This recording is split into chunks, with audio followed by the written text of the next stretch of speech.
everybody, Sandy here.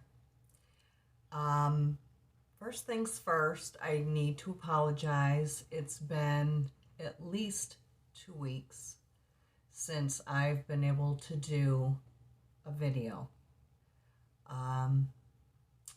We got hit with COVID really bad in our house, and it has taken the entire month of October, and we're still fighting off some of the effects.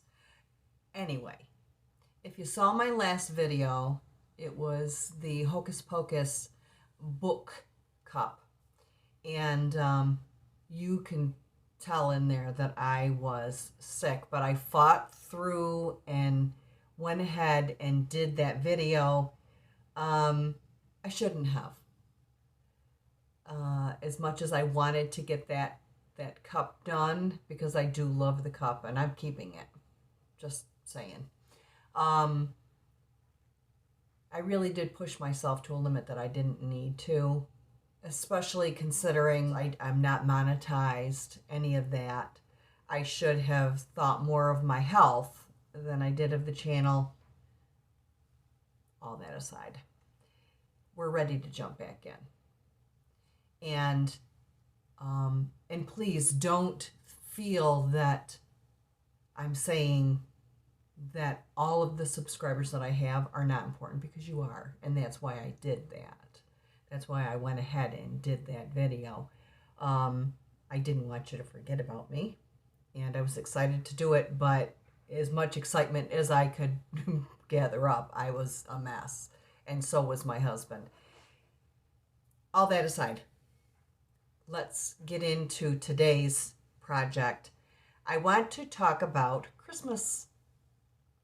When I think about Christmas, and let me know in the comments, what comes to your mind when you think of Christmas? It could be anything from Christmas trees to snow to snowmen to whatever. But what always pops in my head when I start thinking about Christmas is a puffy quilt. And so that's what I want to do today. I want to work on this cup. Yeah, I dinged it. I'm going to have to fix it after. But I want to work on this cup, and I want it to be a puffy quilt. So you'll see how I'm going to have that happen, or hopefully make that happen. I have prepped and spray painted this tumbler. This is a 20 ounce, and I don't even know that it has a specific style. I don't know what it is. I just know it's a tumbler. I have marked it. You may be able to see, there we go, the marks with a washable marker, just to give myself some registration lines. I mean, I don't expect it's going to come out perfect, because I never expect anything to come out perfect.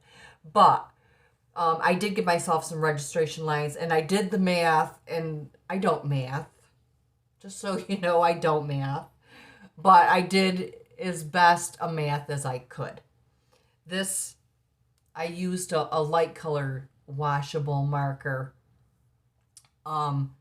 Because of course I want this to not show. I want the lines to not show. But I'm going to be using my makeup sponges to apply my alcohol inks, and I'm going to dab them on there, get the basic color. Here, I'm doing this and you can't even see at this point. I'm going to dab it on here, get my basic color for each square, and then I'm going to darken it in with alcohol ink on the edges of my little squares on a Q-tip or a cotton swab, whatever you want to call it. So that's my plan. And then we'll get into the rest of it. But yeah, so the whole thought in the back of my mind is the children were nestled all snug in their beds. That always comes to me for Christmas. So I thought, you know what, I'm gonna follow that. Haven't seen anybody do one of these, so here we go.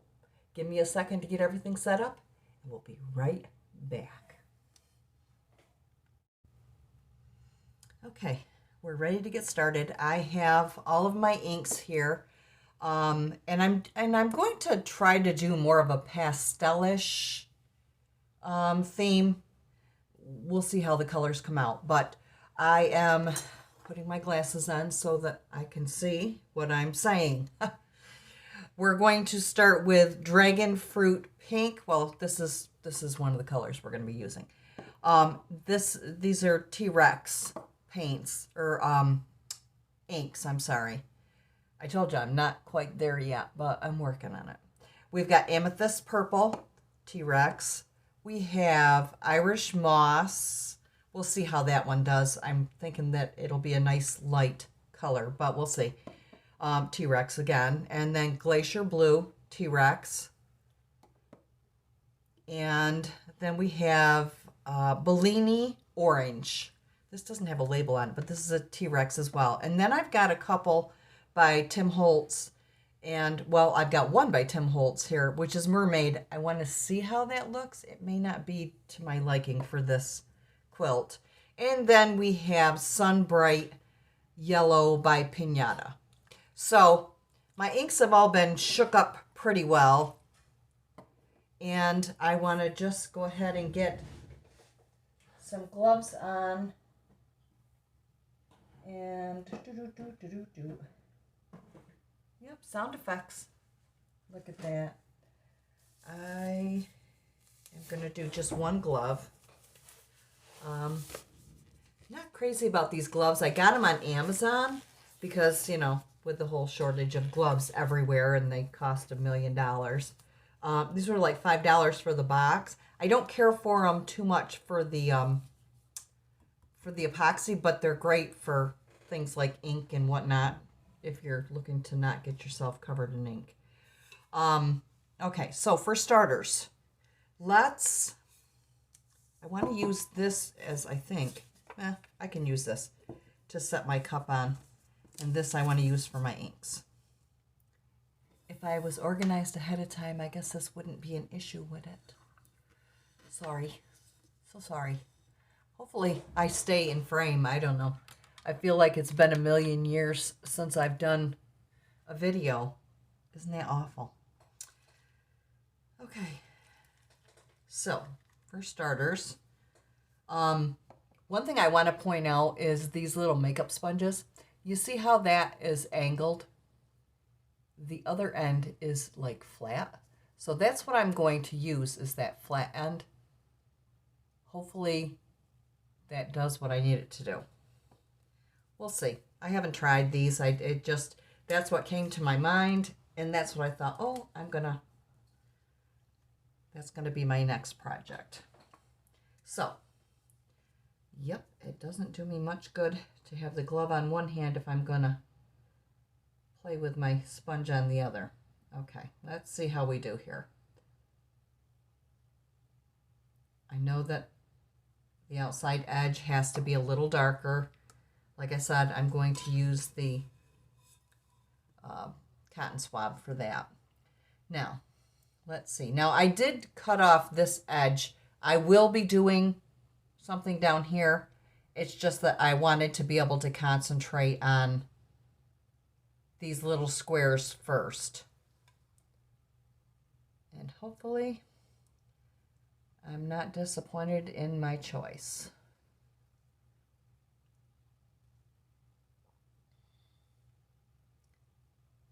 And hopefully you'll understand what I'm saying when I say a puffy.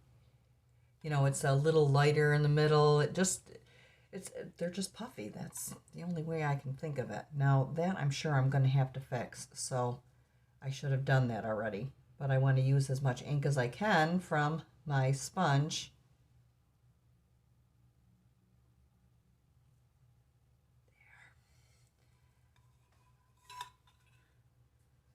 And wish I could spin it around in my hand. Let's give this a little more ink. I'm really not giving myself a full-on pattern, if that's the word I'm looking for. You know, I want there to be variation, but to say that I'm, you know, laying it out in a certain pattern, I'm not. I'm not, because I'm never that prepared, and y'all know that about me. And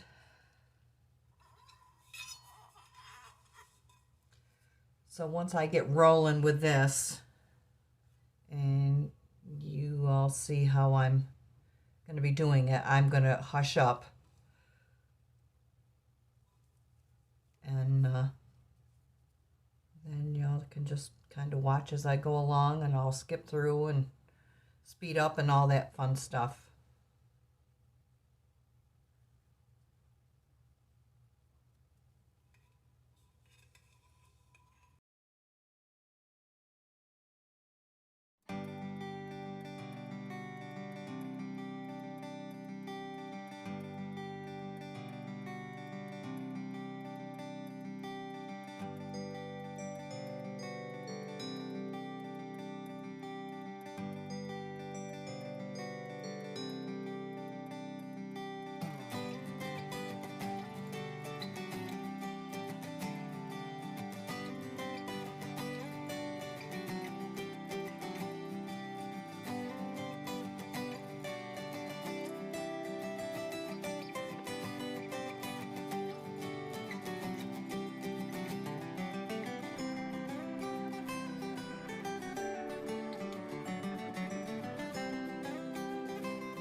Okay, we're going to let this dry.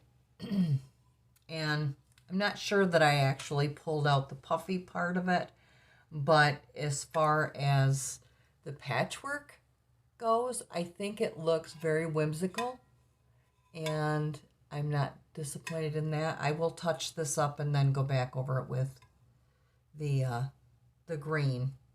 We used the Irish moss on that.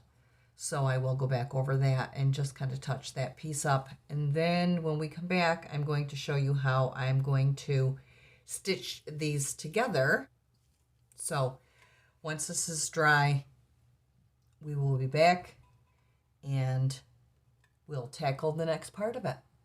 So stay tuned. This has dried overnight. I did kind of blend the colors in together a little more. Given that this didn't want to, like you can see right here, it really didn't want to blend a darker area on the edges. Of course, as I do lots of times, I changed my course. So what I'm doing now is, you can see I have, where are we here? I've put hash marks in here. These hash marks are to represent stitching. And this being a patchwork type of quilt design, I'm using a black Sharpie marker with a semi pointed end on it. What I'm doing, I'm going to just show you briefly. All I'm doing is I am putting in hash marks that represent the threads that hold the quilt together. Whoops. Not perfect. It reminds me of a coloring book, and to me that just screams childlike, and I am so into that. So what I'm doing is I'm going along and just putting in hash marks for the sew line, and I will do that between each color, and they're not perfect, and that's okay with me too. I think it looks awesome. I really like it. So, yep, that's what I'm doing. I will do that throughout the rest of the cup. And then I'm going to spray this with a clear spray. I'm not sure if it'll be matte or gloss. It doesn't really matter to me as long as it holds my ink in place. I do have spots here that I've done that look like the little ties that go on. I'm not really sure I like that, but I know that that can be covered because I have this other idea that I want to do. So those will be covered up. Sorry if I keep going in and out of frame with this. I don't mean to. Yeah, so this is what I'm doing. So I'll hush up and we'll get some of this done.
really think this is cute.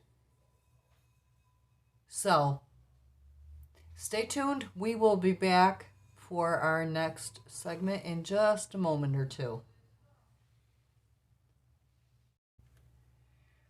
We're back, and as you can see, I did the power wash method on this tumbler. I'm not really liking some of the oversprays here, so I'm going to clean those up, which is not uncommon with the power wash method. I have 100% acetone that I just got from, the Dollar General. And I have a spray bottle with 91% alcohol in it. I'm going to go ahead and get started.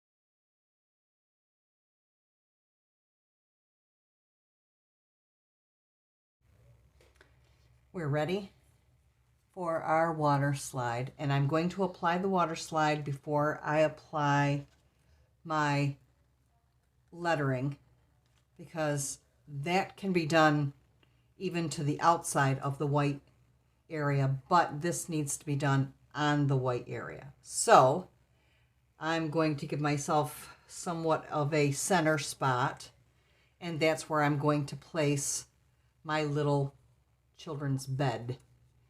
So I've got warm water over here. Let me see if it's too hot. It's just warm. It's nice. I'm going to put my water slide in there. And boy, that really did lift. I put it in warm water, which is my preferred temperature for clear water slides. Mainly because, and I've just put a little bit of water on here, mainly because, number one, it keeps your water slide somewhat soft and pliable when you put it onto your tumbler.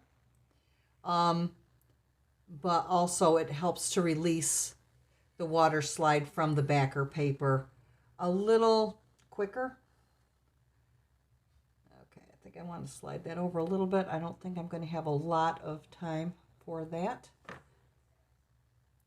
although I am trying. Okay. Now I'm just working out any bubbles that are underneath, any water bubbles.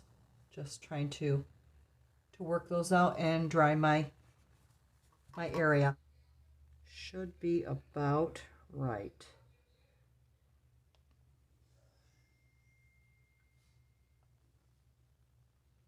Okay, we're going in.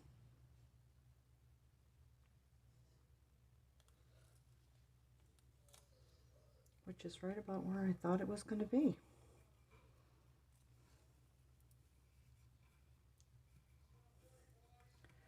Okay. Yippee skippy, that one went okay.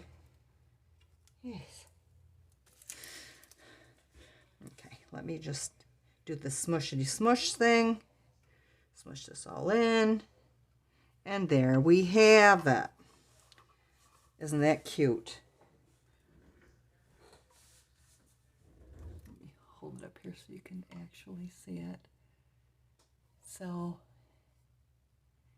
the children were nestled, all snug in their beds. Yeah, I like it. I hope you like it. I'm going to get some epoxy on this baby, and when we return, we shall have our final reveal. So if you've hung in there with me this long, stay tuned because we're almost done. So hang in there, folks. See ya in a couple of minutes. Okay, I'm happy with that. We'll see how happy I am in a little while. But I'm going to let this go ahead and spin. And I wish I had somebody that played piano because they could play me out. But this is what we have. I hope you enjoy this. I hope you find the whimsy in it that I have. And I really do like this. This is cute. This could be a cute kid's cup even. But thanks for hanging in there with me. I appreciate you. I appreciate your time.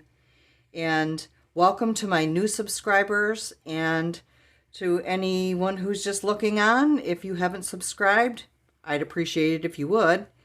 And I look forward to seeing you in our next video. Until then,